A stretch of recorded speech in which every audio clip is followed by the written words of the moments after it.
Hey, brother! And welcome everyone to another ranking video where today we are ranking all of the most heroic characters in Harry Potter. Yes, and we're going to be doing this on the basis of mentions. Yes. So we basically filed down the top 20 characters that are heroic. Heroic characters. Yes, so good guys. Good guys. On the frequency at which they were brought up in the story. Yes. So there's like some surprising ones missing from like the top 20. Like if you're like, where's Kingsley? Well, it turns out he's not mentioned that much. Unfortunately. Although he does have style, so we can give him points. We can give him style points. Yeah, absolute style points. The other really big detail about today is that we are basing all of our rankings on how each of these characters contributed to the overall like fight against Lord Voldemort. So it's not like if we like rank somebody lower, it makes them any less beloved. Right. It's sort of like how much were they actively contributing to the battle. Right, exactly. So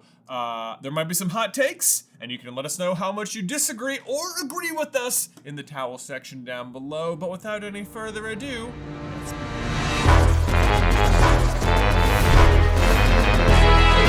Hey, brother! Guys, before we dive on in proper, if you would like to play along with us, we do have a link to this tier list in the description down below. Yes, I'd love to see how you guys rank the characters as well. But so how we've done this is Ben and I each took our list of 20 characters and gave them a grade, and now we're going to confer and, discuss where they should go on our tier list. And our tier list is based on OWL scores, so you can get an O, that is the top tier for outstanding, followed by E for exceeds expectations, A for acceptable, P for poor, D for dreadful, and T for troll. I know. Oh my gosh, I'm so curious to see if you've trolled anybody. I don't. Well, we'll see. Yeah. We'll see. Okay. But yeah, the other kind of interesting thing is that we are not competing with one another, and we have to agree. We must agree where they go. Yes. So I'm. That's the other thing. I'm deadly curious to see whether or not we agree in the first place. I know. I feel like I have no idea. Some of them I was like, I could argue for this being an O, and I could argue for it being like a D. Yes, and I had so many instances where I started off by being like, oh, so useful, and then I started typing, and I was like, I don't know if they're useful. And then it went the other way as well, where I was like, they didn't really do that much. Then I'm like, no, they did. I know. There's a lot of like intangibleness in which the way the characters like either maybe they didn't help fight Voldemort directly, but like because they had a relationship with Harry, that really helped him. And is that worth a lot too? We're just gonna have to find out. Yep. All right. So diving on in, first one up, Severus Snape. Obviously. Okay, man, Snape. Right away, I think it's worth mentioning that Snape will be on both of these lists. So yes, he will come in as a hero. Snape's not a hero. Right. Yeah. He will also show up as a villain. So curious what you think about Snape, because right off the cuff to me, there's a lot to be said about this character. Like, I know, it could really go many, many ways. I put him as an O. Did you? I did. I mean, I felt like he has a lot of bad stuff. The thing is, he has a lot working against him as well. Like, his villainous things are not great. But at the end of the day, he does tell Dumbledore about the prophecy. Or see, that was the thing. I was like, he tells Dumbledore about the prophecy, but like when he tells him, like Dumbledore already knows it's the Potters. Like Dumbledore just plays him. Right. Yes. It's good that he did it, and he uses it to recruit Snape. But like, Snape doesn't give him any new information. Snape doesn't give him any new information, and realistically, the only reason that he comes to Dumbledore is because it's not because like what Snape values the most is like the safety of all people. Yeah. Like he is a Death Eater, and if it's not Lily Potter who is the person who could be the subject of the prophecy, right, then Snape continues to be a Death Eater as far as I'm concerned. Right. So like I think because of that, it's almost like Snape will go on to be vitally important to the overall story. He is the ultimate triple agent. Yeah. When it ends up coming, no, double agent? What is he? He's triple. A triple agent, Yeah. Okay. So, like, yes, he is playing both sides. Yes, he probably has the most complicated relationship with everyone. And the story really does hinge entirely around Snape, but not even delving into all of like his faults as a teacher, the way that he is like abusive to some of the students, like all of those faults aside, I think the only thing that really brought Snape to the point where he is a good guy is compensating for everything that made him a bad guy. Yeah. And for that reason, I gave him an A. You give him an A. So you want him like way down here. I want him down there because I think that like Snape's situation goes differently. Let's say it's about Alice Longbottom instead of Lily Potter. He doesn't change sides. That's probably true. But like, I mean, it's like, of course you have no way of knowing. Like, it feels like eventually the Potters would fall under attack one way or another. And like, maybe he could have spared her or something more if they weren't the chosen one. So I don't know, who knows. But then like, I'm trying to think of the things he does do. Like, he saves Harry from the bucking broom. He helps Dumbledore with the obstacle course. He sends the dough to Harry, gives him the sword. He saves Draco from having to kill somebody. Right. You know. And to be fair, I do think that in the end, as much as he has always despised Harry, you can make the argument that like when he realizes Dumbledore's plan and he sort of has that line, like, so you've just been raising him as a pig for slaughter, like Snape is frustrated by that. Like, he's like, isn't the whole point that we were supposed to be protecting, you know, Lily Evans' son? Right. And so it's like, you know, he's not nice to Harry anywhere along the way, but he's also like not willing to allow the ultimate harm to befall Harry. Sure. Either. And part of that is also just that Snape doesn't know Dumbledore's whole plan. Sure. Which does involve him being able to survive, but Dumbledore can't tell Snape that, because if Snape reveals that to Harry, then Harry won't go and accept death. Yeah. So I will meet you at E. Okay, we'll put Snape at an E. That's fine. Okay. Good All right. compromise. Meet in the middle. Okay. All Who's right, next? Horace Slughorn. Merlin's beard! No need to disfigure me, Albus. Oh, Slughorn. Slughorn is one of those characters that I do find to be quite likable. Yes. All things being equal, he is flawed. He is flawed. For sure. I think that Slughorn kind of plays this interesting role where he is out there in the wizarding world. He is kind of choosing neither side. Yeah. For a period of time. He's really helpful in a lot of ways, and like the downfall of Voldemort like sort of depends on information that comes from him, but he's not instrumental in even giving that information away. Exactly. You know, Yes. it's like he does come back with reinforcements at the very end of the Battle of Hogwarts. So there's that. And he is in a three-way duel with Voldemort at the end, yes. which impressive for him. And he does brew the Felix Felicis, which Harry gets, which is super useful, although it's ultimately used against Slughorn to get something he does not want to give up. Exactly. And even Harry's brewing of the potion that gets him to Felix Felicis is more Snape's doing than Slughorn's. It's not Slughorn's instruction either. So, like, Slughorn is a really interesting character. He has lots of, like, I think he's a really fun character, but, like, I don't know, I gave him a P. Okay, so I'm in a similar zip code as you. I gave him a D. You gave him a D. I went as far as dreadful, but it's part of me I think wanted to use the spectrum that we had available. If it's down there. If it's down there, and I think as far as overall contributions towards the defeat of Voldemort, here would be my big argument. Ultimately, he has a memory that it takes a highly like specific and important potion in order to uncover. Right. But originally, because of his like desire to be associated with people of importance, he was also very instrumental in helping Voldemort concoct what went on to be his major plan. That's true. And it's a very long period of time that information lives in the shadows before Harry and Dumbledore are finally able to pluck it from him. And again, even under those circumstances, he's not doing it out of like heroism. It's kind of being like taken from him in a capacity by way of Felix Felicis. And he's like inebriated even when he does it. Exactly. Yeah. Yes. You know what? I'm kind of leaning with you. I think he's more towards dreadful. Yeah. Yeah. And it doesn't mean he's crucial, and it's not saying he's not powerful. Exactly. Also true. But I think his overall contribution to the fall of the Dark Lord, he's not in a good spot. He's not in a good spot. Yeah. He's not. Yeah, you're right. He's playing favorites ahead of time, and like he does come around in the end, but it's like the battle is basically won at that point anyway. Yeah.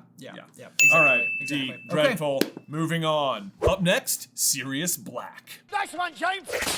Oh, the Godfather himself! I know, a very fan favorite character. I know he's like your favorite Marauder historically, so I'm curious where you've put him on this list of people who help Harry. Okay. Yeah. Because, Well, how instrumental they are in defeating the Dark Lord or Okay. whatever. Sirius is very interesting. He is one of my favorite characters in the series. I do feel like there's a piece of me that sort of understands. I don't have the hot-headedness in me as a personality trait, but I almost think there's a part of me that admires that aspect of Sirius because Sure. he is so coded towards goodness so often. He's got some of the high school stuff that isn't great, luring Snape into the Whomping Willow, also not super great, also not super relevant for the purposes of this particular conversation. However, here's the big thing to me about Sirius. The hot-headedness, I think, is something where it's just raw, pure emotion. Sirius just sort of is who he is. He's not really gonna hold back.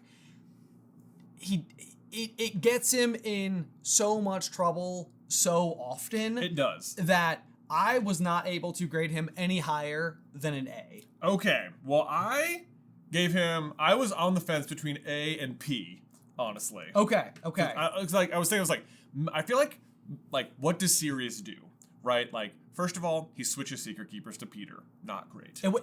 It's Not but that he knows that. he doesn't know that, and I think that's also important to keep in mind. Right. It's not ill intent. Not ill intent. But it is very detrimental to everything. To the cause. Yes. It is detrimental. Then, let's see. He breaks out of Azkaban, and just rather than trying to prove his innocence, it's mostly just trying to kill Peter. Not great. What does he actually do to help Harry defeat Voldemort? Exactly. It is really not a lot. He's able to confer with him some about the Triwizard Tournament, and he's sort of able to be this person that can Harry can see as a parent figure and give him a little bit more confidence and make him feel a little bit more comfortable. But most of what Sirius is offering Harry is a lot of intangibles in terms of just feeling loved, Yes. which is incredibly important. And Harry's ace in the hole, so you can't super overlook that. But he offers Grimmauld Place, but then he's super mopey about it. He kind of guilt trips them all for going back to school, and there's even the he's line. mean to Creature, which leads Creature to giving them false information and lures them into the ministry, and that's pretty bad. That's pretty bad. And Yeah. then even ultimately, Sirius's own death, it's sort of one of these things where it's he shows up, and when he shows up, especially in the film, the whole depiction of step away from my godson. Yeah. He punches Lucius, Yeah. and then he's like, nice one, James. You've got all those incredible moments, but he ends up dying, and he didn't need to be there in the first place. I know, and if he didn't find himself in that situation, then he would have been so much more used to the rest of the team going forward. Yeah, and it's but then he's also upset that he's not being useful, which it's I don't know. It's it sucks that he's aware of how unuseful he is, but that doesn't mean he was being useful. Right. You know? Yes. But then because he's even conveyed that to Harry, it starts to inform the reason as to which Harry thinks that Sirius would have gone to, the Department of Mysteries. Yeah. For one reason or another. So it's just. It's difficult. I honestly, I'm kind of with you. I feel maybe even downgraded to P. I love him as a character. People are going to be bucking at this one. I was I know. this is not a popular take. Not a popular take, but I think it's for what it's worth, I would say open invitation. Make the argument as to what else he provides, because I think that's the whole point. That's the whole point. Yes. That's the point of this particular ranking. Yes. All right. Okay. There you go. All right. Moving on. Up next, we've got Ron Weasley. Wicked. Oh, Ron. We're plucking from the trio now. I know. Now we're in the big trio, and you're it has. I don't know. I was so I really wanted to give Ron an O, and I was I think I just have to give him an E. I mean, know. I was the exact same way. I don't know if I can give you the O, man. Here's the thing. Ron is obviously one of the Golden Trio. Yes. He is enormously essential to the defeat of Voldemort. He destroys a Horcrux. Yep. He defeats the chess set. No, he abandons Harry and Hermione. It's like the main but the big thing Ron is offering more than anything he physically does is the friendship thing. Yes, it's like Ron's friendship with Harry cannot it's the first time Harry has felt friendship ever his whole life. Yeah, and that is like the bedrock, the foundation of Harry's entire career. Yes. In the wizarding world, starts on the train. Yes. So it's huge. But what does Ron and it's like could Harry defeat Voldemort if he didn't know Ron? I don't know. I feel like I'm talking myself into an O. I don't know. No, I don't know. But then I'm I look at the other people. I'm like, I don't know. Yeah, I don't know. It's difficult. It's difficult because we're doing the Ron and Hufflepuff series, which I think has been really kind of fascinating because it's shined this huge light on how difficult it is for Ron throughout the series. When you code him as Harry's brother and all of a sudden you have to see what it would be like to watch your sibling be at the center of attention at all times, compounded with the fact that Ron already feels like he has overshadowed by his other brothers as well. Yeah, it's you start to realize how hard it must be for Ron to be Harry's friend, and with that in mind, it's Ron's jealousy gets the best of him on quite a few occasions. On Goblet of Fire, there's a huge chunk of the year where he's not talking to Harry. Ronald would like me to tell you that Seamus told him that Dean was told by Parvati that Hagrid's looking for you. It doesn't turn on Harry, but there's a huge chunk of Prisoner where he's not talking to Hermione. Yes. There's a huge chunk of Half-Blood Prince where his jealousy is conflicting things with him and Hermione. And then obviously in year 7, he just leaves the group. He leaves the group, which is Horcrux related, but right. But the other two are wearing the Horcrux too. I know, yeah, and so I think when all is said and done, it's sort of I think Ron helps round off the trio. I think he provides a very essential piece of what Harry and Hermione need. I don't know if the formula works if it's just Harry and Hermione. And I think at one point in time in Goblet of Fire, Harry even says life was a little different when Hermione was your best friend because it meant you spent a ton of time in the library. Harry's not as happy without Ron. Right. Yes. And so I think you're right. Ron is so essential to the bedrock of what and who Harry is. It's sort of that ability to love. It is the prioritization of that friendship. Mm-hmm. But it's sort of I think as much of that is Harry being a fantastic counterpoint to a character like Ron. They go so well together, but a lot of that is lifting that Harry does as part of that friendship, not just simply Ron contributing on his own. Yeah. Is where I would come from. And E is not bad. E is not bad. I'm going to put him ahead of Snape. Oh, yeah, sure. I think ahead of Snape is fine. Ahead of Snape for sure. Absolutely. But otherwise, boom, okay. All right. We're making so many people mad right now. I know. Good times. Good times. Next up, Remus Lupin. That's not good enough. Not nearly good enough. Oh man, Remus! Oh, the actual best Marauder, if you ask me. Okay. So so over on our podcast Through the Gryffindor, we've just been tearing through Prisoner of Azkaban. Yes. And Lupin, obviously, vitally important to that particular installment of the series. Yes. Lupin has some very big claims to fame, including the fact that he just teaches Harry about a myriad of creatures, but also notably the Patronus Charm, which is one of Harry's 2 signature spells. Yes. It's deeply important in that particular way.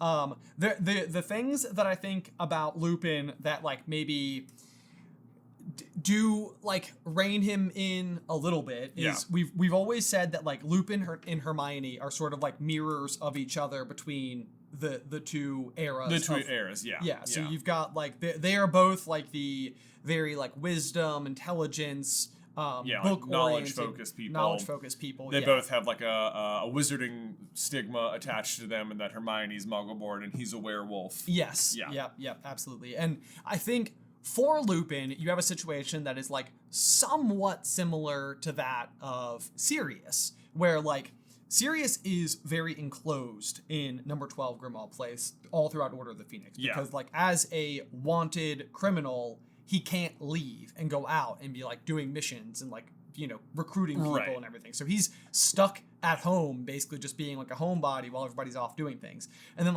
Lupin is sent out to try to recruit the werewolves, which he's not she was successful at. Yeah, like he doesn't like he doesn't do a tremendous job in recruiting them. We're gonna please see conversation later with Hagrid and the Giants. Yes. Where the same type of thing will come back as well. So I think Remus has a little bit of that. And then you've got the situation with Remus where he establishes the relationship with Tonks, which I think is like a great silver lining. There are these like nice uplifting moments where like throughout all of the chaos, you get like the fact that like, no matter what, Voldemort, love is still happening. And that still produces, Teddy and everything, which is also really great to see.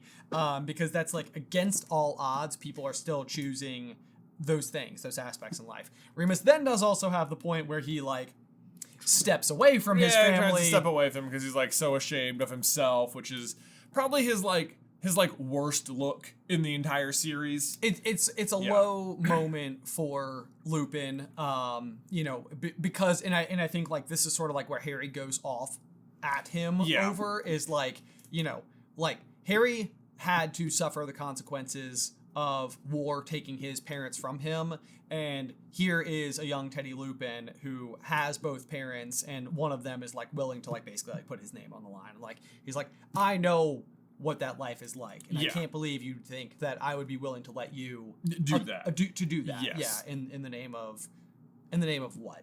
So on that note, it's like I think Lupin doesn't earn an O, but I think he earns an E. I think he earns an E. That's exactly where I had him as well. So I'm going to put him up here, obviously in front of Snape. There we go. Yes. Snape.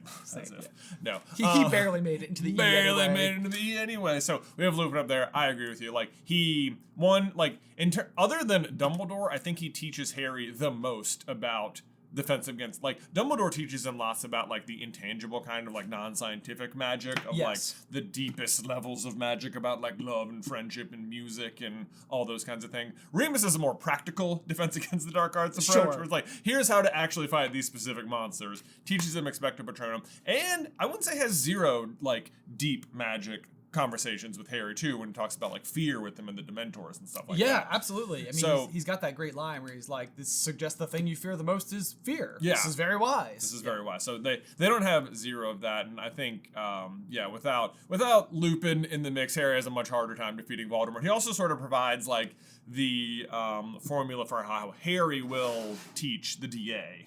Later on too, which is obviously huge. So which ends up being vitally important, because that ends up being, when it really comes to the combatants of Hogwarts, I mean, other than the members of the Order of the Phoenix that are present, like, which are like 10. Like the Dumbledore's army are the other major people fighting on behalf of the good guys. Exactly. Yeah. So Lupin instills that into Harry, who can then instill it, on everyone else. on the cascade going down. Yeah, absolutely. There you go. Lupin. E. Next up, Neville Longbottom.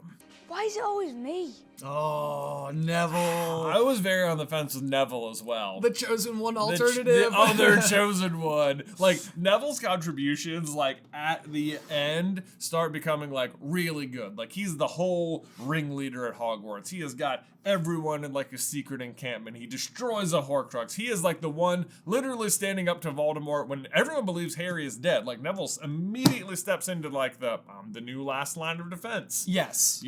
Like, he does so many good things, but like, there's also a huge part of this. I don't know. That's a lot. There's a huge part of the story where he's not doing a ton. Yes, yeah. I mean, there's no doubt about it that years like 1 through 4, like, there's not any major contributions. It doesn't mean Neville isn't having like great moments. I mean, I think at the end of year 1, like one of my favorite lines from the whole series is like, it's a difficult thing to stand up to your enemies, but an even more difficult to stand up to your friends. Right. Like, and that is like what Neville does, and that is something I truly believe in. Like, it's like, it's one thing to stand up to people you don't like. It's another thing to stand up to people who you do. And that is like so great to see that he like has that kind of bravery. He, something he values very deeply. I think it's ultimately what makes him a true Gryffindor. He can pull the sword of Gryffindor from the Sorting Hat and everything. I literally fenced my answer to this. I said E with an argument for O. That's kind of where I was too. I was like, I said E as well. I thought it was very on the fence. It's hard for me to put like Neville ahead of Ron. It's hard to put Neville ahead of Ron, but maybe he's like E behind Ron. E behind Ron? E right here? More than Lupin?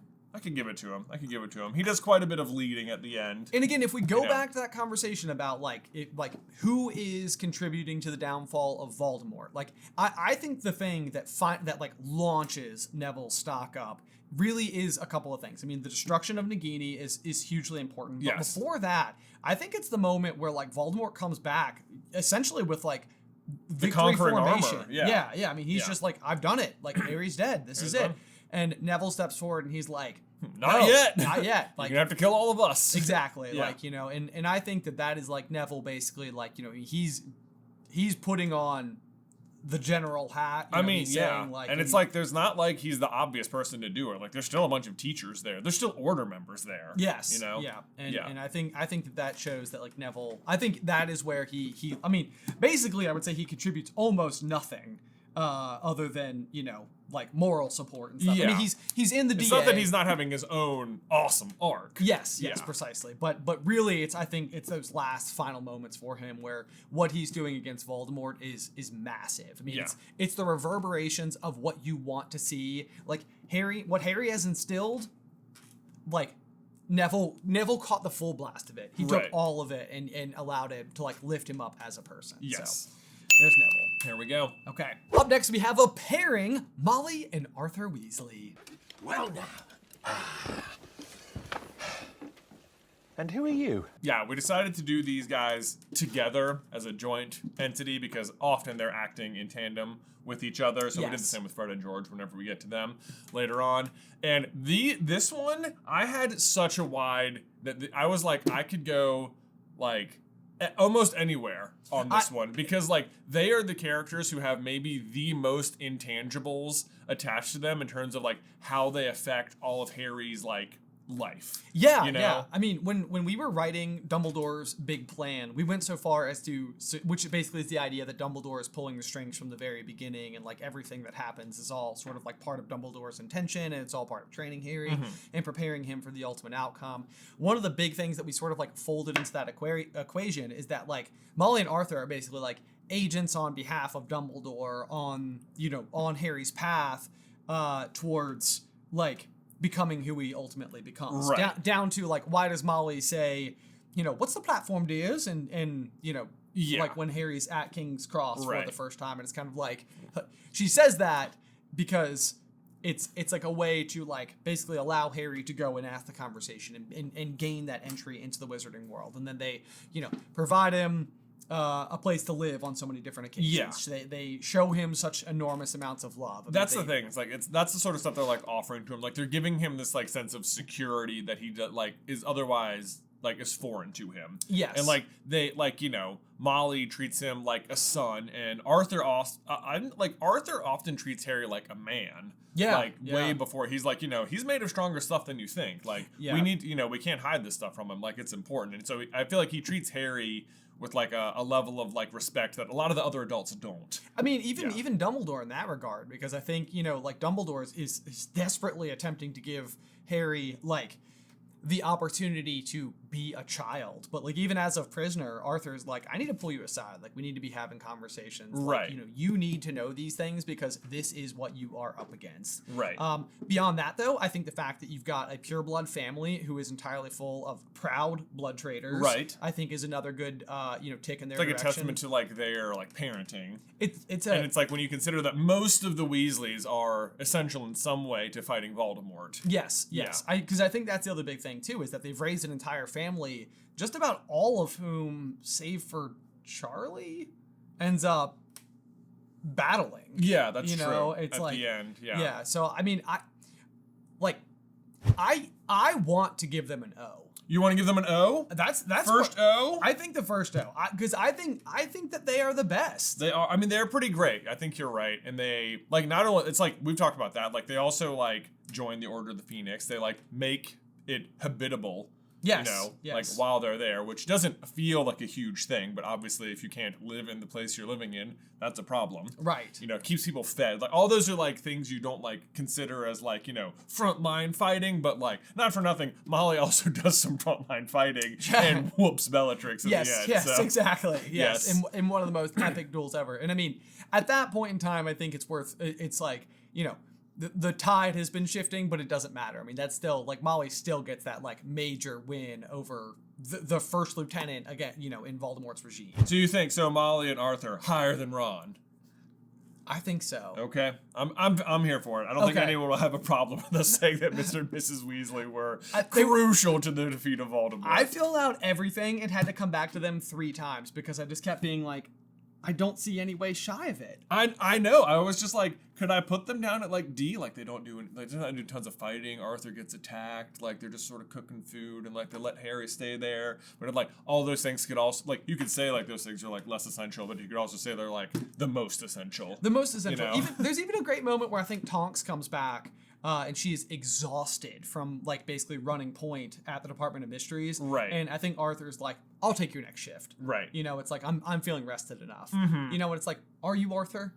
Are you feeling rested enough? Right. Like, Yeah. because you have a lot on your shoulders as well. I mean, he's got a huge promotion at work, then he's managing all these new people. He's Yeah. got the stress of the fact that his entire family is wrapped up inside of this equation. I know, Like, and it's like if you think about like Harry, like he has the Dursleys, who is like a great example of how not to be, and then his example of like how to be in a relationship is basically Molly and Arthur. Yeah. Yeah. So that's pretty crucial too. Like this is what like a loving family looks like. So Yes. oh, for the Weasleys. Boom. Up next, we have Minerva McGonagall.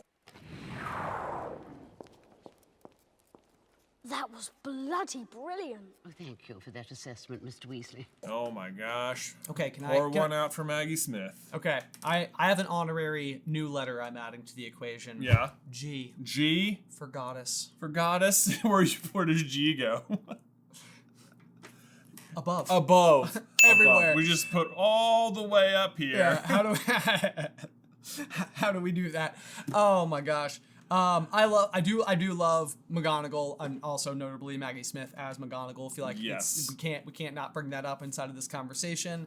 It's always been one of those things that I thought was just absolutely like It's like even before I knew they were making movies, it's just how you pictured her. yes, Yeah. it was exactly right. I think the depiction was exactly perfect, and I think even like when like the new series has been announced, like the 2 characters that I felt like I kept coming back to were like, what do you do about Robbie Coltrane as Hagrid and Yeah. Maggie Smith as McGonagall? Because yeah. it's like they were just too perfect. Too perfect. For Yeah. who they were. So had to say that for the purposes of appreciation for the character and the depiction, both of which I think are iconic.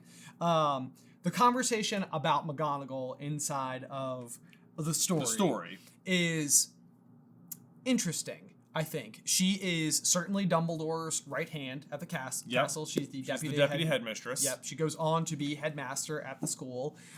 She is incredibly powerful. I think that she is arguably the one who is leading the defenses. In at terms the of school, she gets all the suits of armor going. Yes, She yes. defeats Snape in a duel. Yes, she does. Yep. Yep. So lots of like really big stuff going on there. Throughout the series, McGonagall's kind of like in an interesting spot though, because like she seems like a great teacher. She seems like a very challenging teacher, a very fair teacher that like, doesn't prioritize like her students over the other students or anything. All of which make her a splendid faculty member. Yes. A beloved contribution.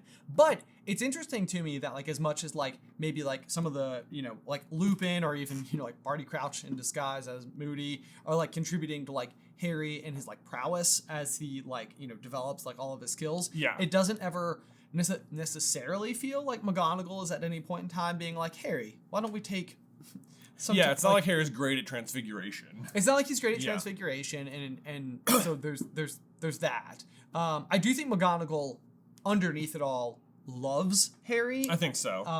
But I think she definitely sticks to her guns. It's complicated. Like I for this one, I was landing somewhere in A and E. I put it at E.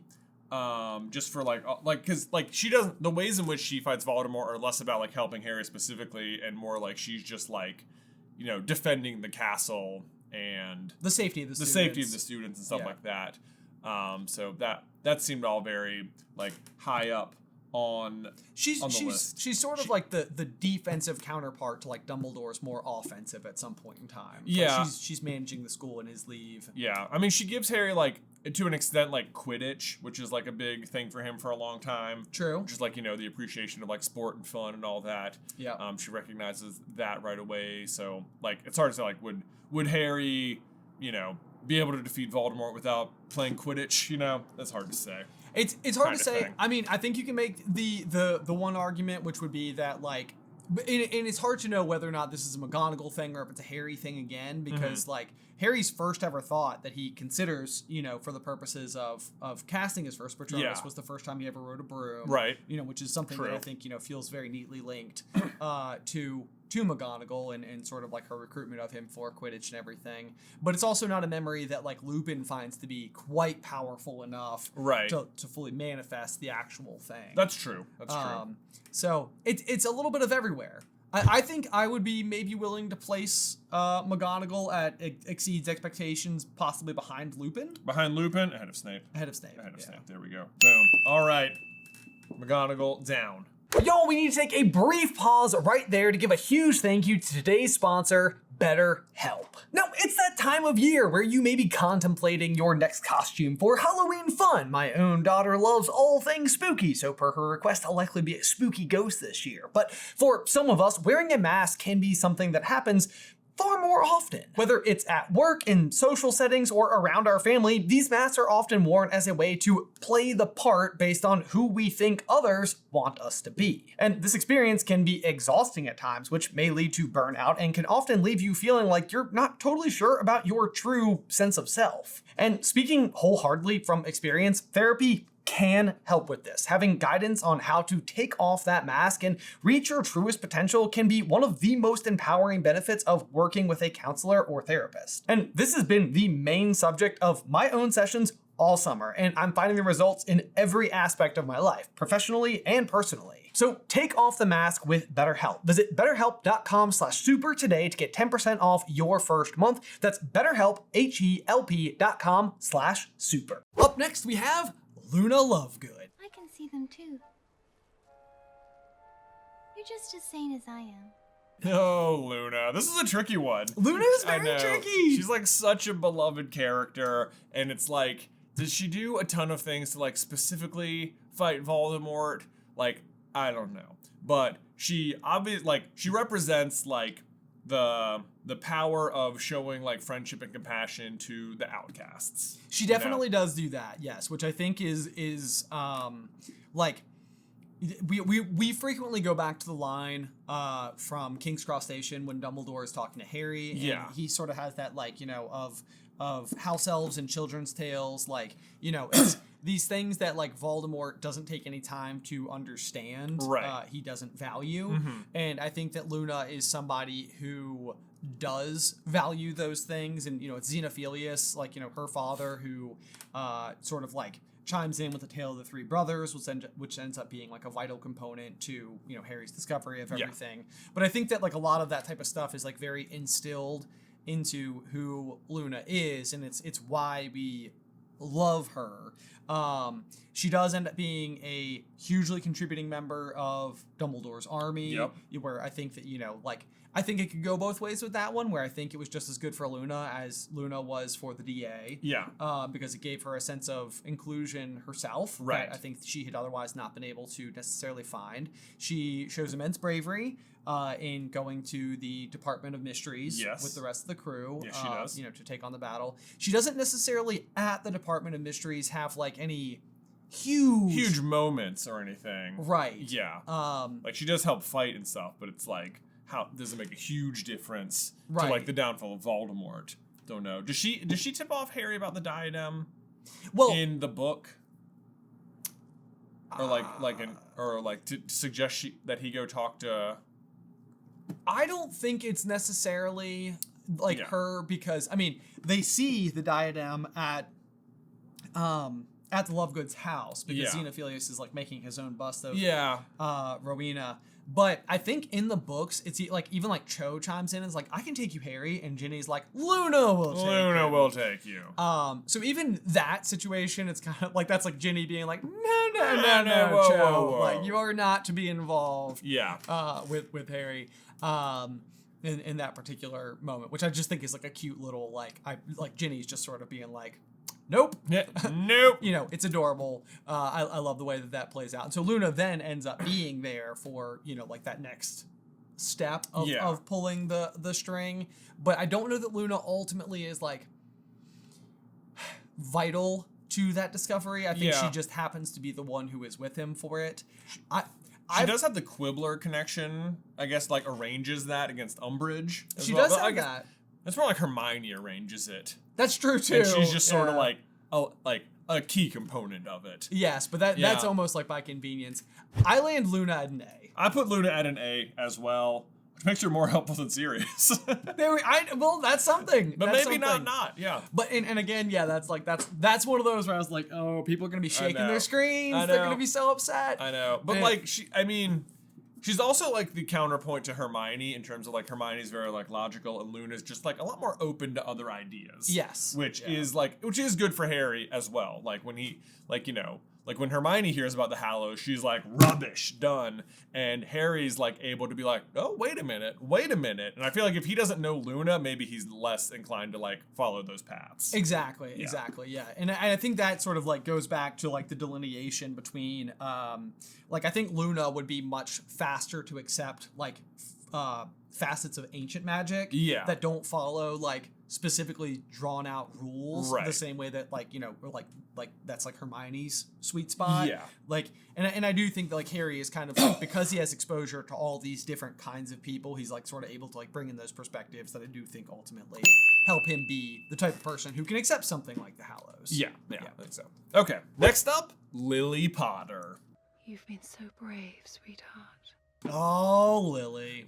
So fun fact, we said this was the top 20 by mentions in the book. As we were looking at the list, Lily was not amongst the top 20 heroes. However, her contribution to defeating Voldemort was so obvious that we were like, we have to put her in here. So she's more of an honorable, also on the list as well. Yes, indeed. Yeah. And I think it's because she's an overwhelming O to me. I don't think that there's any argument. I listed her on mine as double O. Yes. So I was like, yes. Yeah. Yep. I don't think there's a whole lot we have to say about it other than that Lily's sacrifices what sets the whole plot in motion. Yes. And ultimately what still saves Harry at the end. Yes. And I think even beyond that, like, yes, she is fierce and powerful and strong and kind and, you know, considerate. Like, she's everything any of us want to be. Yeah. And I think that Lily made every single person she touched better. Mm-hmm. It is Lily's memory that ultimately gets Slughorn to like hand over Tom Riddle's last piece of the puzzle. Memory. It is what is tethers Snape to the good side. Yes. Yeah. Lily is good in every single way. Even when we compare like the last generation to the previous generation, we always draw the line between like Ginny and Lily, and we never really have much to say because all the other ones are sort of like, oh yeah, Harry's like the better version of James, Ron is like the better version of Sirius, so forth and so on. It's like, is Ginny the better? Like there was not much to improve upon. Like, and it's like maybe that's why Lily, like, she is the one who succeeded the most in the past because she already got it. And so then there's also Ginny. But I think Lily and obvious O. Yes. My note was literally, Lily is the reason we win. That's all I wrote. Up next, we have Kreacher. Kreacher has been watching. Oh boy. It's hard to even think of him as a good guy. He's so, like, mean for most of the time you know him. He's very mean for a lot of the time you know him. But like, Kreacher, in all the ways that he is mean, like, I oftentimes talk about this like with Draco, where it's like Draco is somebody who, as like coming into his years at Hogwarts, like just being like a young boy to a teenager or whatever, it's like he's never actually had to face anything in his life, you know? So it's like all he's ever doing is just taking his parents' beliefs and just regurgitating them back out into the world. So, and then once push comes to shove and Draco has to do something for himself, not only do we see that Draco is quite talented, but we also discover that he wavers. Like, he's not sure how he feels about like his position and all this. And it's like this is the point where it's not just as easy to reiterate what your parents have always told you. It's whatever else. Kreacher is a completely different story because like he's not given even the same allowances that Draco has, which I think are already on some level like understandable. Like Creature is sort of like, you know, he is in this house that has had this blood purity thing. It is all he has ever been told, and he is like by design sort of like supposed to vibrate at the frequency of the house and his masters. And I think that the moment that he is given, you know, similarly the opportunity to look at the world a different way, he does. He does. He comes around in a massive way. He ends up tracking down Mundungus Fletcher, which brings the locket. Back into or at the least equation. information about the locket. Information, yes. But he also gives him the whole story about Regulus and the cave. Yes. And everything. And what I really think it comes down to is that like that Regulus connection. Yeah. Like kind of like splashing through time a little bit, because with like when he comes and shows up at the Battle of Hogwarts, like he's not fighting on behalf of Harry or Hermione or Ron or Sirius or the House of Black. Like he is fighting on behalf of his master Regulus. Right. And it's like I think Regulus was I think Regulus was like Draco, where it's like, you know, he maybe was like walking to the beat of a drum that he had always been told his whole life. Oh, right. Like, I'm sure he's looking up at his brother Sirius, and his parents are constantly mad at him, and he's like, "Well, I don't disagree with you, Mom and Dad." Right. Yes. Yeah. Exactly. Right. But yeah. So I think Creature exceeds expectations. And maybe I'm taking like the terminology too specifically, like where expectations for what Creature should contribute aren't terribly high. I think he does exceed expectations, but I still don't know if he's at the level E on my tier list. Okay. Like, I had him at an A myself. An A. Okay. An A. Okay. Because like he does do those things, but he also like lies on behalf of Bellatrix and Narcissa. Yeah. To Also true. lure Harry to the Ministry and like get Sirius killed. Yes. You know? Also true. So like there are like some bad things he does as well, which is maybe not necessarily his fault, because that's just simply how he's been like, you know, trained the entire time. Right. But yeah, you might have a little bit of like that Snape paradox going on there, where it's like there are some extreme good, but there are also the counterbalancing pretty bad, yeah, things in there as well. I'm like, I don't know. Do you think he's more useful than Luna to defeating Voldemort? I don't know, because he's been in a unique position. He is, like, yeah. And he does ultimately turn over all of that information to the good guys. I mean, I think we could put him. I think we could put him at A, and I think I might put him above Luna on A. Wow. Okay. All right. There it is. There you go. Take that. Next up, Hermione Granger. Check this out weeks ago for a bit of light reading. This is light. Hermione. I'm gonna go ahead and put her up here. Yep. Because I won't be hearing anything else. Nope, I agree completely. I literally wrote down Hermione is a solution machine. Yeah. So much of the plot can never progress without Hermione's ingenuity. Like even in the areas where I think she can't quite stack up to Harry, like the line that she very famously says, where it's like cleverness and books. There are more important things, friendship and bravery. It's like even in that moment, despite the fact that Hermione is massively useful, she is still maintaining her values. It's like she can even recognize the things that there are other things more important than her things. Yeah. Yes, exactly. Yeah. And recognize that like Harry has them, and because Harry has them, like, you know, it has to be him. Yes, it's like, you know, so she is able to like provide such tremendous and like unwavering support. I mean, like the reason that Hermione is not a part of the group is never because of Hermione. Right. Like, you know, like Hermione is never doing things that is called like that. Like she's not like, I don't like you guys because you like Quidditch or something, and like I'm not going to talk to you anymore. It's like, it's just like Hermione is just. Yeah, like her worst traits are that like towards the beginning of the story she's very like know-it-all-y and like sort of like a little condescending because of it, because she just like misplaces the priorities. She needs to sort out her priorities.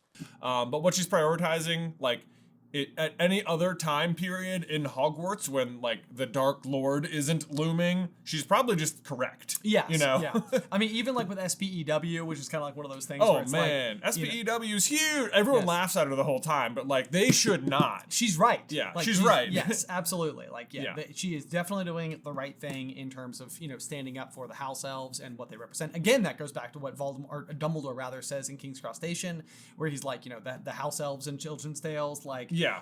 literally, who understands house elves and children's tales?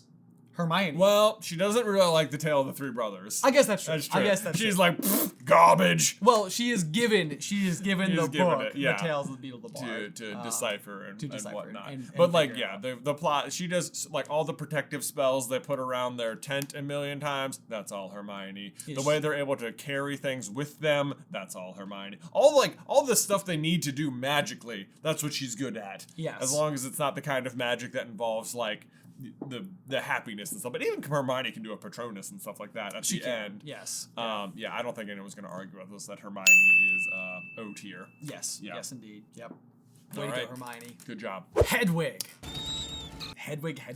Ugh. Hedwig's another one that somehow was not mentioned that much, but that we felt like was too prominent of a character to not be on the list. Yes. Not that Hedwig is like, a wizard or anything and helping that much. Hedwig is one you really have to judge based on like what she represents or the intangibles she offers. Harry, which like are good things. Like she's supposed to represent like, innocence, and it's like Harry's entry into the wizarding world, and her death is supposed to be like, yeah, we're in full war now. Like, Yes. look out. Things are the bad. Yeah, But there could be no mistake about the fact that Hedwig is Harry's 11th birthday present, which also comes alongside his entry into the wizarding world the same day.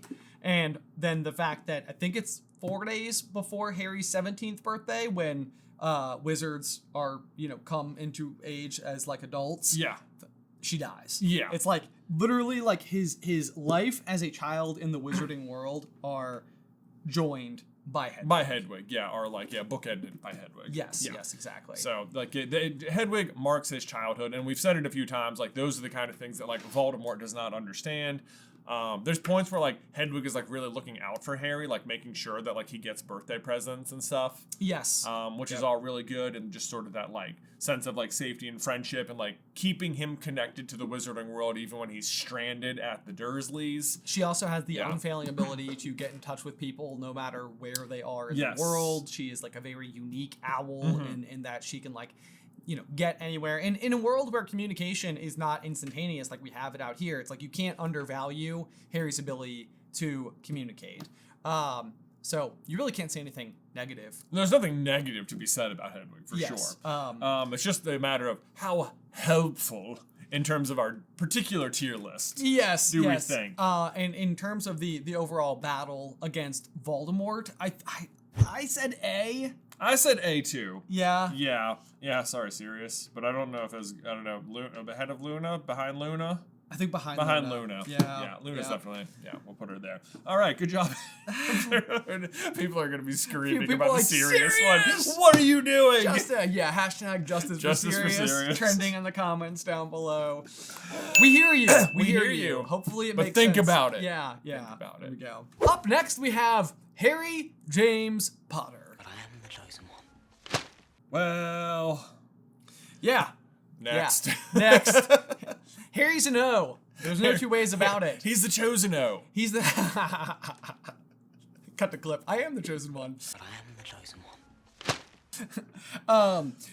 Harry has it in him the whole time. I think Dumbledore outlines it beautifully when he sort of is described. Like, Harry is like, so I can love, big deal. Big deal. And like, like even that in that moment, the fact that like he doesn't realize how big of a deal it is, I think is speaking to just how great he is as a person. Because this is somebody who was basically, not even basically, he was abused for the first 9 3/4 years of his life. Literally. Yeah, literally, while he's living with the Dursleys. And like the fact that he can come out of that and the moment that he is met with kindness from people like Hagrid and Hedwig and Ron, like, you know, like he just immediately starts being good. He immediately like wears the burden. Like the fact that he is the chosen one or whatever is not something he got to decide to do, but he, I think, like holds up to that quality that Dumbledore outlines as well, which is like, you know, it's those who have responsibility thrust upon them and the best leaders are those who don't seek out power but have it thrust upon them to find, to their own surprise, they wear it well. Yeah. Yes. Harry is that to the T. All the way. Extremely selfless, extremely brave.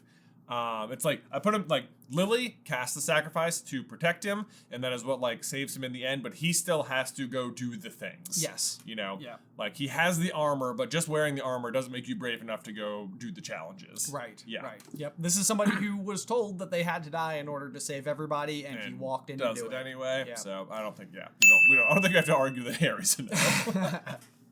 All right. Next up, we've got Hagrid. You're a wizard, Harry. Oh boy. This one's tricky. Oh boy. I love Hagrid. He's a great guy. He's super, super nice. He welcomes Harry into the wizarding world and then just continues to make Harry's life so much harder. Serious A about lot to of have the some time. company? Did you have Hagrid as a P? I have Hagrid as a P. Yeah, so did I. Oh no. No. People are not gonna love that. Like, okay, here's the thing. Yeah. Like, Hagrid is super trustworthy. He recovers Harry from, you know, the wreckage, and he like introduces Harry to the world. And early on, he is like that first adult who Harry can like really confide in and tell stuff to, and like feel like he can trust someone who is older than him, which has truly been unique in his life to that point.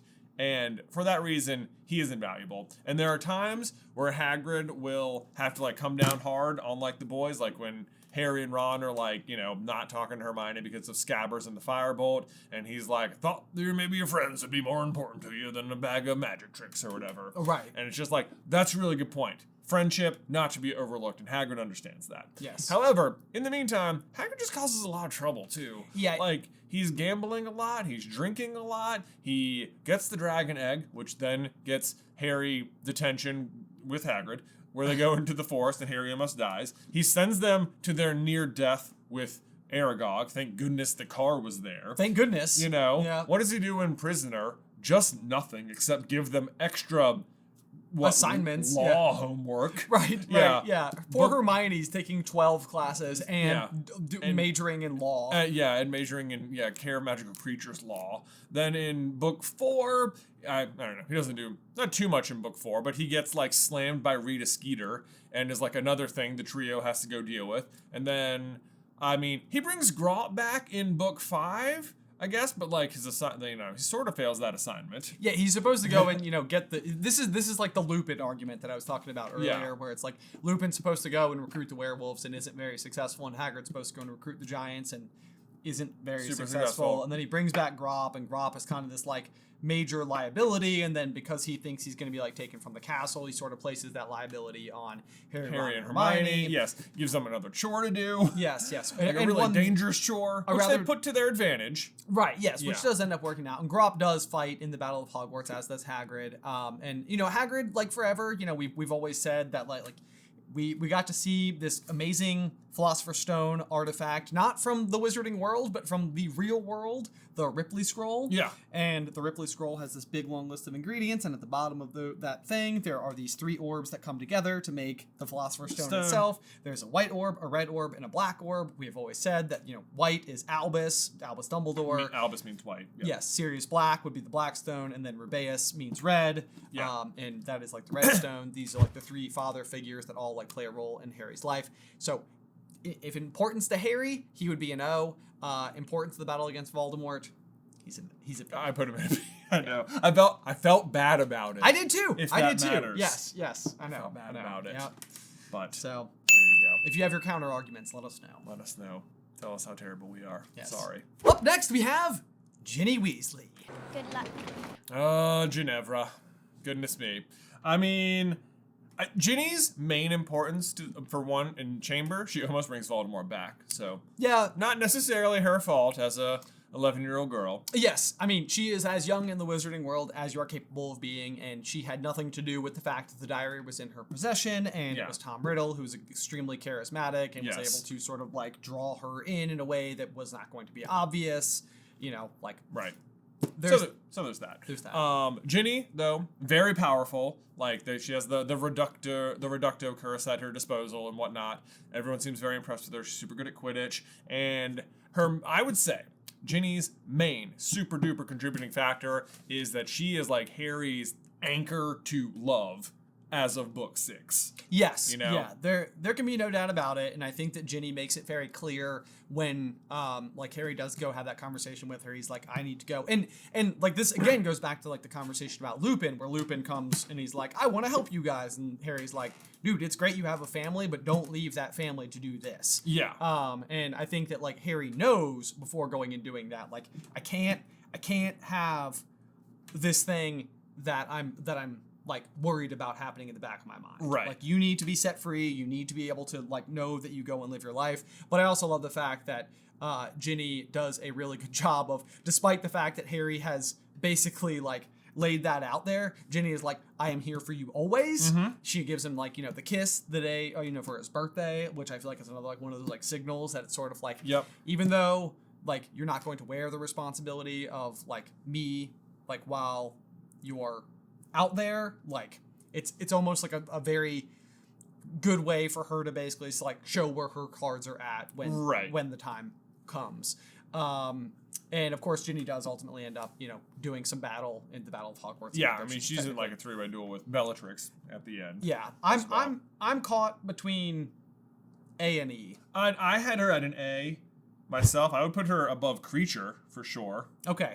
Our top A? Our top A? Our top A for Ginny? Okay. Yeah. That's an accolade. There we go. Yes. Yay, Ginny. Go, Ginny. Next up, Fred and George. He's not Fred, I am. Honestly, woman, you call yourself our mother. Oh, this one's gonna be interesting, I think. I'm dying to know where you have them because what is the value of laughter, Ben? You know? What is the value of laughter? I mean, this is very difficult to say. I think that like that opening march that they do, the funeral march speed that they do the Hogwarts song that like, you know, Dumbledore's up there. It so perfectly encapsulates Fred and George because one, Dumbledore says, like that's when he says like, music, a magic more powerful than anything we teach here. Yes. And like not only are they like a few like the people actually singing, but they're doing it in a intentionally comedic way. Yes. Which is like the sum of their true offering, which is like not necessarily their magical prowess, which is also pretty good. Yeah. But is their ability to make people laugh, and it's that kind of like deep magic thing you're looking at again, right. like things that are more like valuable than magic. But that's not necessary. Like I don't know. But so go. What else do you have? I think you can't leave them there though, because like it's like while I think that it is very important in some of like the deep themes of the overall story, and I think it's interesting because like Fred and George occupy this space where it's like you've got Harry, Ron, and Hermione, then you maybe have got like, you know, Neville and Ginny and Luna as like part like to rounding off like their like, you know, core 6. But then I do think the next closest you probably have is Fred and George, who like sort of like orbit the 6 in their own unique way that is like a little dissimilar from everybody else. And I don't think that you can underestimate their contributions overall to the actual battle against Voldemort, which again is what we keep coming back to for the purpose of the conversation. I mean, the thing I kept thinking about was that like after Voldemort sort of like rising to power and like Diagon Alley is looking like very derelict and stuff, like Fred and George's shop is standing tall. Yeah. Because it is like, which is like signals so clearly that like the main thing that people need is laughter at the moment. Like that's like what the Dementors are bad at, and like what the Boggarts are bad at, and stuff like that. They can't handle laughter, right? Stuff like that. So it's like that's like a thing where it's like, are they helping Harry defeat Voldemort? I don't know, but are they helping like the whole wizarding world not just like collapse on their own depression? Like maybe, right? I know. Yes, exactly. Like, you know, they, and I think it's probably the reason that they're still standing while everything else isn't. But then I think, you know, you've got the fact that they are some of the first members to join Oh yeah, they join the Order of the Phoenix immediately when they can. Yes, and Dumbledore's army. And you know, Dumbledore's like, army. They're in there, like, giving Zachariah Smith, like, you know, it's like, you better watch it, man. Yeah. Like, you know. We don't care where we stick this. Yeah, exactly. You got the whole thing against Umbridge, which I think, you know, like inspires a lot of like confidence in the rest of the school. I mean, they give Harry the map. They give Harry the map. Pretty vital. Yeah. And kind of encourages the kind of rule breaking that Dumbledore approves of. Yes. There's the Battle of the Seven Potters where they both fly. They both fly as Harrys. As Harrys. You know, yes, which is very dangerous. Highly risky. George loses his ear in the process, and then they're both right there in the end, you know, in the battle against... I know. I mean, Fred dies. Fred dies. Fred dies for Harry. Yes. For the cause. Yes. So... They're running Potter Watch. They're running Potter Watch. I gave them an E. Dude, it's hard not to give them an E. Yeah. Yeah. Are they above... I guess that makes them above Ginny. But I think it is above... But they're playing a different role. They're playing a different role. It's less Harry-centric and more, like, general public-centric. Yes. But it's, like...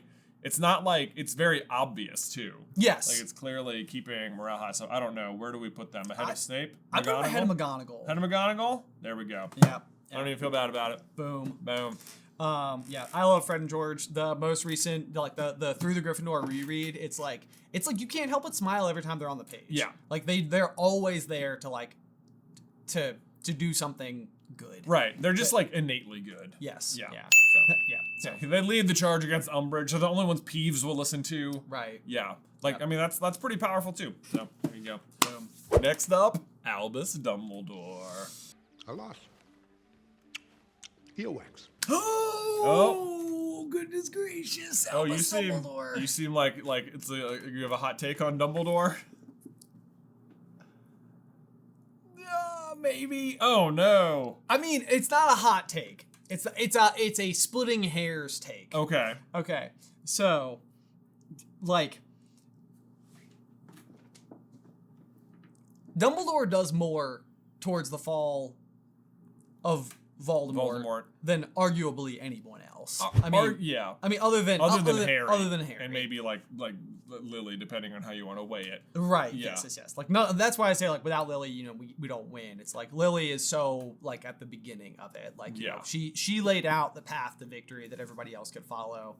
And they do. I wasn't sure. I mean, he's an obvious candidate for an O. I mean, I think he's a definite O. I mean, he's like leading the campaign against Voldemort. He forms the secret organizations. He discovers what the Horcruxes are. He teaches Harry about love. He's the one who knows the prophecy. He's the only one Voldemort ever feared. Like, I don't see how he's not an O, despite some, you know, perhaps moral scruples about what he's willing to do in the name against the fight, you know, the greater good or whatnot. But, like, I think, like, you know, without Lily, you don't win because of, like, magic things. And, like, without, like, she's, like, it's almost like a passive, we don't win without Lily. Right. Whereas Dumbledore is, like, a very active, like, we don't win without Dumbledore. Okay, let me attempt to walk you through my line of thinking. Okay. Is that prior to the prophecy is delivered to Dumbledore. Yeah. The first ever prophecy. Yeah. That would allow us to know that Harry is going to be the one who has the power to vanquish the Dark Lord. Yeah. Dumbledore himself has already known Tom Riddle for almost his entire life, since he was 11 years old. Yep. And is also leading the Order of the Phoenix during this period of time, and is unable to win. That's true. He's losing. He is losing. And so I think that there's like a big piece to be said there. So then I think what you end up having is Dumbledore being in the highly unique position to where the prophecy was told to him. And so it's like, what that ends up meaning is that Dumbledore, who is extremely talented and is extremely powerful, basically cannot defeat Voldemort without Harry. And the unique advantage of having been in the room for the prophecy. Sure. So it's but like Harry can't defeat Voldemort without like Dumbledore. That's also true. You know, it's also like true. He's never gonna just like figure out Horcruxes. Yes. You know, yes. He's not gonna be able to hunt down the memories and know how to like think like Voldemort and like understand why the prophecy doesn't matter but does matter and like all that. I know, and you're right.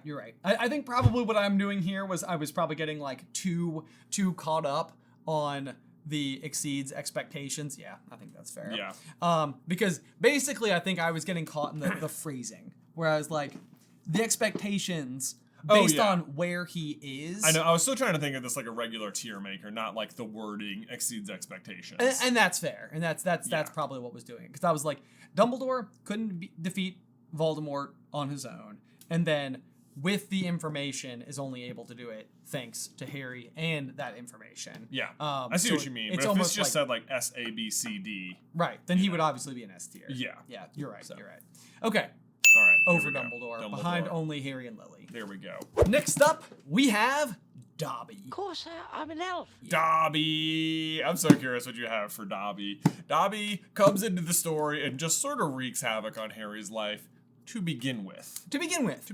But here's gonna be my argument in favor of Dobby being even more important. Is that Dobby is able, he is held up against a very specific kind of magic that governs his species. Yes. Of as a house elf. Yes. And despite the fact that he is being governed by that, and despite the fact that the very people he works for want to see Harry lose, he is still going to extraordinary lengths to do everything he can to protect Harry. And he is unable to provide Harry all of the information that he has at his disposal. Yes. So it's like he's trying so hard. This would be like having 7,000 rubber bands attached to you and trying to run out and save somebody from an oncoming bus. Yeah. It's like everything is pulling you backwards and you're like, I'm coming. It's like he's trying to get there, and it's like the things that are holding him back aren't his fault. Yeah. Like if he's allowed to say whatever he wants to say, he just goes and warns Harry exactly what's going on. Right. And, that's that. Yeah. He's like, I work for Lucius Malfoy. He's gonna plant one of Voldemort's old artifacts at the school. It's gonna open the Chamber of Secrets, which is gonna cause these problems. It's gonna go in via the Weasleys. If he can say all that information, then Chamber of Secrets doesn't unfold the same way at all. Exactly. So and then on top of that, you've got, I think Dobby not only symbolizes that everything Harry is sort of fighting for, but he also just sort of embodies it as well. Yep. He is the outcast. He is the unheard, the people that need someone to step in and fight for them. Yep. And then on top of that, once he is free, once Harry does free him, he is enormously useful to Harry. He is the one, him and Creature, figure out that Draco was using the Room of Requirement. Yep.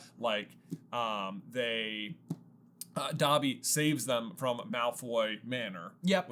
In a way that nobody else could. In a way that literally no one else could, and it's because it's also kind of speaks I think Harry is ultimately able to connect with Creature because he knows Dobby. Knowing Dobby gives him information about Barty Crouch Sr. and Winky during Goblet of Fire, because they're able to get that kind of information. And then when Dobby finally dies, he sacrifices himself for Harry. Harry is so distraught about it that he buries him without magic, and because he does that, Griphook respects him, and that's the only reason they're able to get to the cup. Yep. Which is insane. So I don't know. Dobby is I feel like he's enormously critical to defeating Voldemort. I put him at an O. I have him at an O. Okay. Yeah. Well, there we go. So I think Dobby is spectacular. Maybe the bottom of the O's. O, but I think he's enormously crucial to defeating Voldemort. Yes. Yeah. Yep. So there you go. Yay, Dobby. Go Daubert. Sorry, Ron. Yeah. Ron got beat by Dobby. Up next, Cedric Diggory. This is sort of a weird one because Cedric's just sort of a guy, I think had Cedric been around after Voldemort came back, which he just narrowly misses, I think he would have been a real asset and a tremendous member of Dumbledore's army, if not the second in command. I think he would have been Harry's star pupil, quite obviously. And I even think that Cedric, had he been there, probably if you go into that DA meeting and you've got Harry up there, I mean, this is getting an endorsement. Yeah. Cedric's I'm in. I'm in. It's more even more people than a lot of people that already showed up will be there. Oh yeah, Zachariah Smith isn't going to talk down to Cedric. No, no. I think it would be because if Cedric walks in, he's you didn't see what we saw in there. Yeah. I think that would be so huge, so massive, and Cedric had so much to give. Yes. He's otherwise a massive symbol of the casualty of war. Right. Because he is innate goodness, innate kindness. He's that line that I love from the movies is that like fierce friend. Like he is just from the very beginning, like even in book 3, I feel like when Cedric beats him in Quidditch, like he's immediately like, hey, that wasn't fair. Yeah. Like, you know, it's like, this is not how that game should have gone. Like, why don't we do a rematch? Because like, you know, the circumstances were unusual. I recognize that. Like, I'm not just in this for like personal glory or whatever. So I do think that Cedric is super good. He just doesn't ever have the chance to be fighting Voldemort. To be fighting, yes. So the main thing Cedric contributes to the fight against Voldemort, like, is the symbol of his death. Yes. Yeah. Yeah. So, like, in terms of, like, yeah, like, what, I don't know. I had him sort of there, then otherwise sort of, like, at, like, an A or, like a P. I don't know. I know. Like, I don't want to, like, disrespect his death or anything. I'm just trying to think, like, what he you know, does. Can we level at A after Hedwig? A after Hedwig. Sounds good to me. Excellent. Well done, Cedric. All right, next up we've got Bill Weasley? Billy Weasley, apparently. I'm gonna level with you. This was the 20th one. Yeah. This was right there at the end. Billy, I put him in as Billy. Billy. So I'm picturing him as the Blue Ranger now. Okay. But yeah. David Yost. Yep. Bill is kind of fascinating because, like, at some point it becomes evident that there wasn't enough room to include both Charlie and Bill in the story. So I feel like the oldest brother role, just like it's like you're kind of like, why is Charlie not more involved? Right. With all of it, you know. But Bill ends up being the one who ends up doing a lot of the heavy lifting for that like oldest generation that we're not going to school with at Hogwarts from the Weasleys. From the Weasleys. And Bill's kind of fascinating in this way because like he does put his own life on the line at the Battle of the Lightning Struck Tower. Battle of the Lightning Struck Tower. He's in the Order of the Phoenix. He's in the Order. Yes, he does fight in the Battle of the Astronomy Tower or whatever. And he does offer Harry shelter. Yep, in Shell Cottage. In Shell Cottage afterwards. And you could argue that, like, him getting married is, like, the fact that they're still having a wedding despite the dark times is sort of, like, representative of, like, oh, well, you know, is it still important to have a big wedding right now? And it's like, yes, of course, celebrating love is still important. However, it's not that Bill is it's just that he just happens to be the one getting married. True. For the situation. True. So, like, I don't know, like, he is in the Order, he does fight at the Astronomy Tower, at which he gets, you know, he loses. Werewolf. He gets semi-werewolfed or whatever. Like, and then he does offer Harry, like guidance with grip hook. Some guidance, but it kind of tries to talk him out of it, which he doesn't know would be detrimental to the fight against Voldemort. Right. Whatever. I don't know. I don't feel like Bill. I guess does he fly in the Battle of the Seven Potters? He does fly in the Battle of the Seven Potters. Okay. Yeah. I'd be in like an AP territory myself. I think maybe less than Sirius. He's not as helpful to Harry as Sirius is. I think that's a fair argument. Right? Yeah. That's a fair way to He's just look at not in the story enough. Okay. Yeah, Okay. there we go. Sorry, Bill. This brings us to the last hero on our list, Alistair Moody. This is all very touching. Let's go! Alistair Moody. Oh, boy. This was a tricky one because Moody, the most time we get to spend with him is in Goblet of Fire, but he's not him. This always was something, especially when I was younger reading the stories, that I struggled with. Because, like, when he shows up in Order of the Phoenix, there's like a familiarity with the character as if like you in your mind are just willing to kind of like let it slide that like it wasn't him all of the past year. Right. As if Harry's not effectively meeting a stranger. Right. You know, when he shows up to collect Harry to go to the Order of the Phoenix. Yeah. But like, for all intents and purposes, that is what Moody is at that point in time. And he does come ultimately to fight at the Department of Mysteries. Mm-hmm. You know, he's part of the Order of the Phoenix that shows up there. He is in the Battle of the Seven Potters where he dies. Yep. You know, so it's like we don't know a lot about what he's doing for the Order outside of like picking Harry up twice and fighting at that battle. Exactly. You know? Exactly. And like when you go way back in time, you know that Moody was at least relevant to the fight against Voldemort, because he's rounding up Death Eaters. Yeah, and like he puts a lot of Death Eaters in Azkaban. Yes, yeah, especially in the first Wizarding War. So, like, that probably counts for something. He's got a lot of, like, off-page heroics. Exactly. Yeah, from the first war.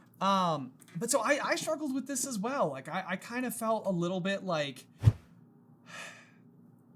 we don't see enough. We just don't see a lot of him. Yeah, and, like, we know that, like, when we were going to be introduced to him in Goblet of Fire, like, he is swiftly defeated by, like, Barty Crouch Jr. and Wormtail. Yeah. You know? Yeah. Like he loses the opening fight. Which is, you know, you caught by surprise and stuff like that, but... This is almost one of those things where it's kind of like,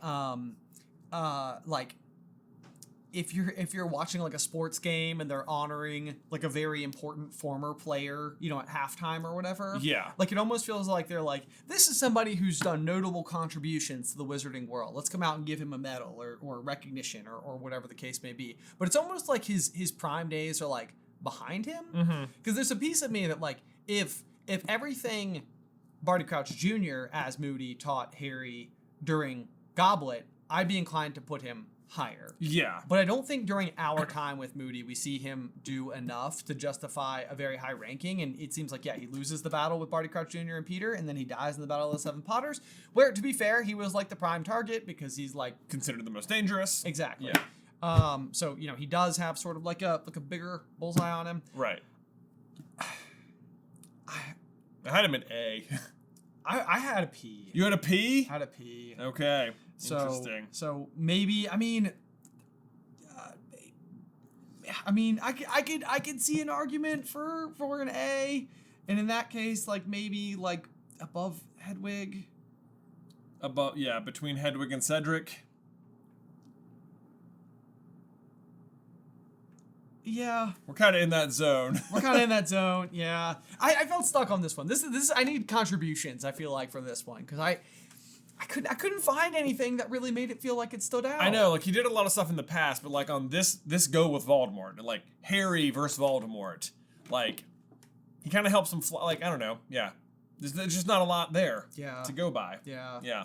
You think there? There. Drop it. Well, we don't have a very nice bell curve there. Not as much as you would have thought. But I mean, that's the thing is that like each of these, I think it's part of the brilliance of the writing is that like you're dealing with a world that while Harry is the central character, he's not doing it on his own. In the same way that no heroes in life are ever doing it on their own. Right. Like everybody is a cast of characters around them, all of whom are contributing to their success. I think even that, like, as individuals in this world, I think this is also true. Like, you know, none of us is able to do what we do without the help of the people in our around lives. us. Yeah. So, I mean, these are great characters. They are beloved characters. I don't think that any of these grades are really meant to be like slights against absolutely any not. of them. We were just trying to like narrow in on a specific like kind of judging here. So please don't take any of these like personally or like that we don't like these characters. Of course. And feel free to make your own list and share them with us. Yes, absolutely. Yes. For sure. So we have the link down below. If you want to go through, be sure to share it with our Instagram at CarlinBrothers. Would love to see how we differ from everybody else. There's a piece of me that thinks that people would put Snape at the very, very top. I could see that argument being made.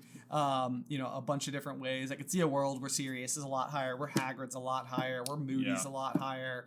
So it'll be fascinating to see. Is there anybody? Look, did anybody put Dobby lower? So yeah, right. You know, that I mean, yeah, you one. could easily do something like that, and then it looks more like a regular kind of curve or something. For sure.